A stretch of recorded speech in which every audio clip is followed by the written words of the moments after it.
Hello everyone, আসসালামু আলাইকুম। Welcome to my channel Shaila Akter vlogs. তা ঈদের ঘোরাঘুরি করতে গিয়েছিলাম পুরান ঢাকা টিকাটুলি। এটা হলো গোপীবাগ রোজ গার্ডেন।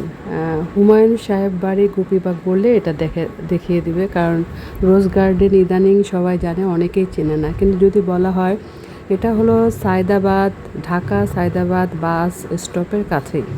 যদি বলা হয় গোপীবাগ, হুমায়ুন সাহেবের বাড়ি যাব, ওই বাড়িটার পাশেই হলো রোজ গার্ডেন। তা আমরা এখানে গেলাম সবাই মিলে। আমরা রিক্সা করে গিয়েছি, আর সায়দাবাদ নেমে আপনি রিক্সা করে যেতে পারবেন। আপনার 70-80 টাকা বা 60-70 টাকা রিক্সা ভাড়া নেবে সায়দাবাদ থেকে। আর এখানে বিশাল পুকুর আছে।